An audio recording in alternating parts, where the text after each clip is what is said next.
Mitchell Starc का कहर और ऑस्ट्रेलिया बन गई है बॉस। अब क्या करेंगे रोहित और कोहली? जी हां, बड़ी जिम्मेदारी है। पहली इनिंग के अंदर ऐसा लग रहा था कि वो जो पहले टेस्ट मैच में ऑस्ट्रेलिया खींच खाई हुई थी, खासकर मिचेल स्टार्क जिनकी ईगो यशस्वी जायसवाल ने हर्ट कर दी थी, वो बदला लेने के मूड में आए थे। ऑस्ट्रेलिया के ऊपर एक तरीके से ऐसा लग रहा था कुछ कर्जा सा था जो उसको अदा करना था, तभी तो उसने आते ही पहली बॉल से, मैच की पहली बॉल से अटैक ऐसा शुरू किया कि जायसवाल को वापस भेजा और फिर किसी को नहीं टिकने दिया। एक अकेले नीतीश कुमार रेड्डी की अगेन तारीफ करूंगा। पिछले मैच में भी पहली इनिंग में उन्होंने कमाल दिखाया था, दूसरी इनिंग में फिर उन्होंने अपना ग्रिट दिखाया और बताया कि देखिए, जरा कोई साथ खड़े होने वाला होता तो मेहरबा हम बहुत दूर तक जा सकते थे। बात करूं इंडिया की तो दोस्त, एक तरफ तो हम 180 पर ऑल आउट हो गए, दूसरी तरफ उस्मान ख्वाजा को बुमराह ने एक बार चलता कर दिया, वरना फिर से इंडिया बैकफुट पर मार्नस लाबुशेन और नाथन मैक्सुइनी ने लगा दी, क्योंकि 50 का पार्टनरशिप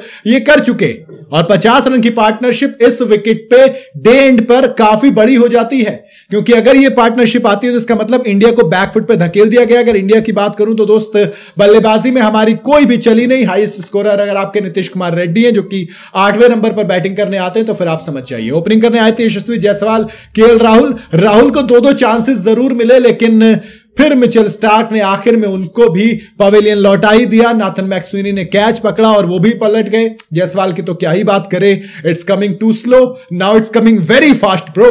अगर थोड़ी सी दिक्कत हो जाती तो फिर 180, खैर चलो, पहली इनिंग्स में 150 थे, यहां पे 180 ज्यादा है। लेकिन इसके अलावा शुभमन गिल फिर केएल राहुल, इन दोनों ने पारी को संभाला। बड़ी अच्छी एक इनके बीच में 69 रन की पार्टनरशिप हुई, लेकिन उसके बाद विकेट गिरा केएल राहुल का, मिचेल स्टार्क ले गए। फिर तो समझ लो तू चल में आया वाली कहानी थी, क्योंकि फिर कोहली आते हैं। विराट कोहली 8 बॉल में 7 रन बनाते हैं। वो जो एक चौका आया था वो भी स्टीकी था, मैंने एज लग के वो चौका आ गया, वरना क्लियर पता लग गया था कि यहां भी सेटल हुआ नहीं है।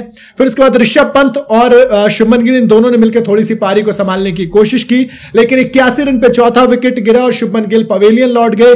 शुभमन गिल के आउट होने का मतलब था स्कॉट बॉलैंड ने वापस से ऑस्ट्रेलिया में जान डाल दी। जो इंडिया थोड़ी सी सेटल होती हुई नजर आ रही थी, वो फिर से डिसमेंटल हो गई। और इसके बाद फिर रोहित शर्मा आते हैं। कप्तान साहब मिडिल ऑर्डर में आए थे, ओपनिंग करते हुए अच्छा खेलते हैं, लेकिन मिडिल ऑर्डर में ना तो एवरेज अच्छा है, ना ही कुछ खास रिकॉर्ड है, तो फिर पहले ही डर था। लेकिन 23 बॉल में 3 रन, क्योंकि स्कॉट बॉलैंड ने इन दोनों को भी आउट किया। 2 विकेट स्कॉट बॉलैंड यानी कि चटका चुके थे, एक शुभमन गिल का, दूसरा रोहित का, और उसके बाद तो भैया नीतीश कुमार रेड्डी एक अच्छी पारी संभालने की कोशिश की, लेकिन उसके बाद फिर पंत का विकेट पैट कमिंस ले जाते हैं और इंडिया की हालत अब और ज्यादा खराब हो जाती है। पंत का विकेट गिरने का मतलब था 109 रन पे आपके 6 विकेट गिर चुके हैं। 109 रन पे 6 विकेट। फिर तो अश्विन, हर्षित, बुमराह और आखिर में नीतीश कुमार रेड्डी, किसी का बल्ला कुछ चला नहीं। रेड्डी ने जरूर 54 बॉल में 42 रन बनाए, 3 चौके 3 छक्के, जिस हिसाब से वो खेले उन्होंने थोड़ी सी पावर दिखाने की कोशिश की। अश्विन ने भी 22 बॉल में 22 रन की पारी खेली, 3 चौके लगाए, लेकिन आखिर में मिचेल स्टार्क का जलवा दिखा।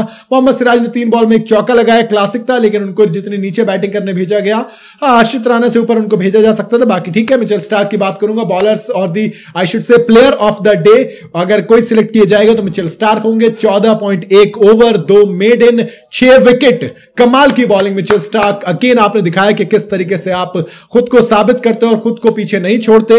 अगर बात करूं तो भैया अब तो बुमराह के ऊपर, मतलब वही होता है ना कि आपकी बैटिंग आती है और ऐसा लग रहा है कि Jassi only game changing player, Jassi भाई, वी बिलीव इन जस्सी भाई कुछ करो, क्योंकि इंडिया को अब इस वक्त जसप्रीत बुमराह की सबसे ज्यादा जरूरत है। आपको क्या लगता है, क्या यहां से इंडिया कम बैक कर पाएगा? आप अपनी राय मुझे कमेंट में जरूर बताइएगा।